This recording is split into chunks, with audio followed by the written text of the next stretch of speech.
नमस्कार दोस्तों। आइए सुनते हैं सुभद्रा कुमारी चौहान की लिखी कहानी भग्नावशेष। ना मैं कवि था ना लेखक, परंतु मुझे कविताओं से प्रेम अवश्य था। क्यों था यह नहीं जानता, परंतु प्रेम था और खूब था।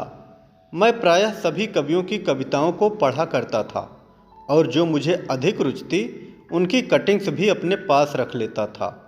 एक बार मैं ट्रेन से सफ़र कर रहा था।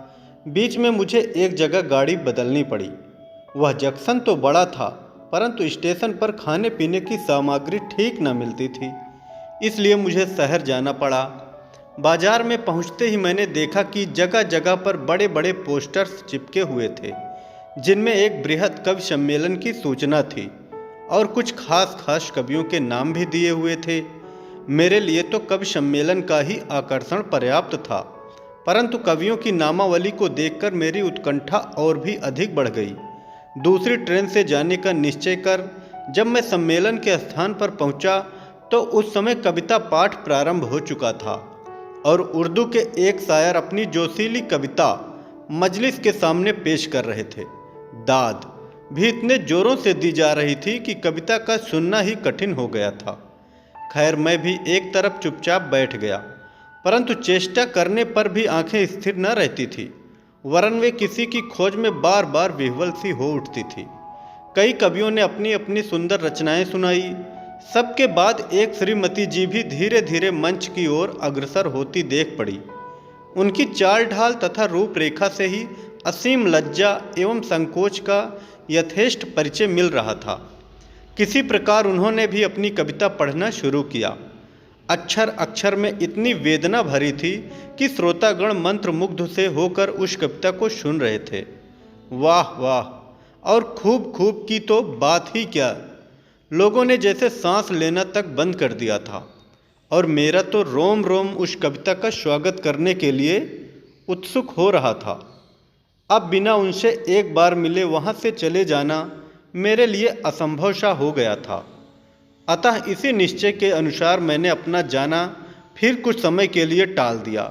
उनका पता लगाकर दूसरे ही दिन मैं उनके निवास स्थान पर जा पहुंचा और अपना विजिटिंग कार्ड भिजवा दिया। कार्ड पाते ही एक अधेड़ सज्जन बाहर आए और मैंने नम्रता से पूछा कि क्या श्रीमती जी घर पर हैं? जी हाँ, आइए बैठिए।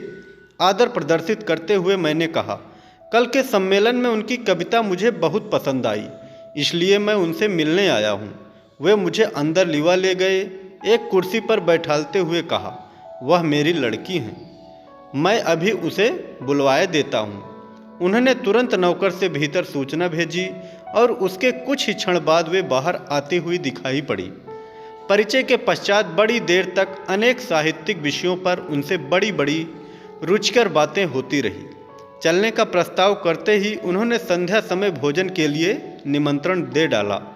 इसे अस्वीकार करना भी मेरी शक्ति के बाहर था, अतः दिन भर उनके साथ रहने का सुअवसर प्राप्त हुआ और इन थोड़े से घंटों में ही उनकी असाधारण प्रतिभा देखकर मैं चकित सा हो गया। अब तक का मेरा प्रेम प्रणय पूर्ण आकर्षण सहसा भक्ति युक्त आदर में परिणित हो गया। भोजन के उपरांत मुझे अपनी यात्रा प्रारंभ करनी ही पड़ी, परंतु मार्ग भर में कुछ ऐसा अनुभव करता रहा कि मानो कहीं मेरी कोई वस्तु छूट अवश्य गई है। घर लौटकर मैंने उन्हें परंतु उत्तर एक भी ना मिला। कितनी निराशा एवं कितने मानसिक क्लेश का मैंने अनुभव किया, यह लिखना मेरे लिए असंभव है, परंतु विवश था, चुप ही रहना पड़ा। किंतु उनकी कविताओं की खोज निरंतर ही किया करता था। इधर कई महीने से उनकी कविता भी देखने को नहीं मिली। बहुत कुछ समझाया, परंतु चित्त में चिंता हो रही थी। तरह तरह की आशंकाएं हृदय को मथने सी लगी और अंत में एक दिन उनसे मिलने की ठान कर घर से चल ही तो पड़ा, किंतु चलने के साथ ही बाईं आंख फड़की और बिल्ली रास्ता काट गई। ये अपशकुन भी मुझे अपने निश्चय से विचलित ना कर सके और मैं अपनी यात्रा में बढ़ता ही गया। परंतु वहाँ पहुंचकर वही हुआ जो होना था। वहाँ वह न मिली। मकान में ताला पड़ा था। पता लगाने पर ज्ञात हुआ कि कई महीने हुए उनके पिता का देहांत हो गया और उनके मामा आकर उन्हें अपने साथ लिवा ले गए। बहुत पता लगाने पर भी मैं उनके मामा के घर का पता ना पा सका। इस प्रकार वे एक हवा के झोंके की तरह मेरे जीवन में आई और चली भी गई। मैं उनके विषय में कुछ भी न जान सका। 10 वर्ष बाद एक दिन फिर मैं कहीं जा रहा था। बीच में एक बड़े जंक्शन पर गाड़ी बदलती थी। वहाँ पर 2 लाइनों के लिए ट्रेन बदलनी थी। मैं सेकंड क्लास के कंपार्टमेंट से उतरा। ठीक मेरे पास ही एक थर्ड क्लास के डिब्बे से एक स्त्री उतरी। उसका चेहरा सुंदर किंतु मुरझाया हुआ था। आंखें बड़ी बड़ी किंतु दृष्टि बड़ी कातर थी। कपड़े बहुत साधारण और कुछ मैले से थे। गोद में एक साल भर का बच्चा था। आसपास भी 2-3 बच्चे थे। मैंने ध्यान से देखा, यह वे ही थे। मैं दौड़कर उनके पास गया। अचानक मुंह से निकल गया, आप यहाँ इस वेश में? उन्होंने मेरी तरफ देखा। उनके मुंह से एक हल्की सी चीख निकल गई। बोली, हाय, आप हैं? मैंने कहा, हाँ मैं ही हूँ, आपका अनंत भक्त। आप एक एकांत पुजारी, किंतु आप मुझे भूल कैसे गई? आपकी कविताएं ही तो मेरी जिलाती थी। आपने अब कविता लिखना भी क्यों छोड़ दिया? अब उनके संयम का बांध टूट गया। उनकी आंखों से न जाने कितने बड़े बड़े मोती बिखर गए। उन्होंने रूंधे हुए कंठ से कहा, लिखने पढ़ने के विषय में अब आप मुझसे कुछ न पूछें।